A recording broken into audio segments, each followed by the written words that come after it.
In the distant future, supermarkets sell babies as commodities. Women in the future don't have to give birth themselves. They just go to the supermarket and pick out a baby they like. Rachel gently places a baby in her shopping cart, but just as she is about to check out and leave, she suddenly remembers that her husband is black. To avoid unnecessary arguments, Rachel ultimately decides to give birth herself. However, in the future, there is no need to give birth. Doctors can simply extract the couple's DNA to cultivate a baby. After the doctor's magical procedure, they were able to watch the process of life being born. Finally, a tiny tadpole broke through the barrier, and they excitedly embraced each other. This meant a new life was about to be born. Just as they were filled with anticipation, the doctor pushed out a furnace. Looking at the cold furnace, the couple froze in shock, but in the end, they accepted the reality, because inside was their child. In the days that followed, their lives did not change. They could still remotely do their child at any time. Days passed one after another, and the infant had been transferred to the pod. Then the staff brought them headphones. They heard their child's heartbeat for the first time. This moment filled them with excitement. Then they saw the baby, which was the size of a thumb. The couple was filled with hope. Upon returning home,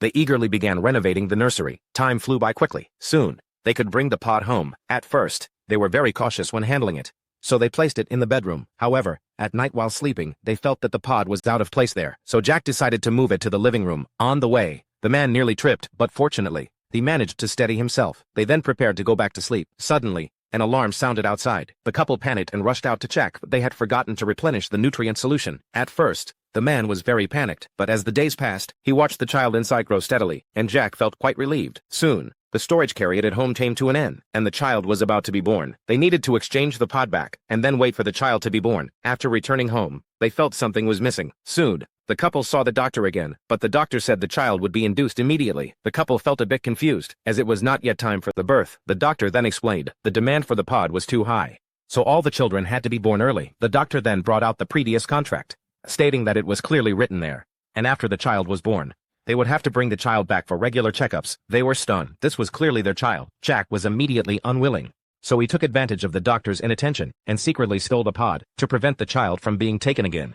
The couple boarded the boat and left the area, heading to a very remote location. They planned to welcome the child's birth there. There were no high-tech products there, and they sought a natural lifestyle. However, one day they suddenly discovered that the pod had lost its connection. The couple realized this must have been done by the hospital. The pod could survive for another 2 months, which was enough time for the child to be born. And after waiting for some time, the child was finally born. However, the pod was locked and couldn't be opened. The couple panicked instantly. Jack quickly took out a screwdriver and hammer and directly removed the tom. Thus, the child was finally born successfully. Then they returned the pod. They finally lived happily ever after.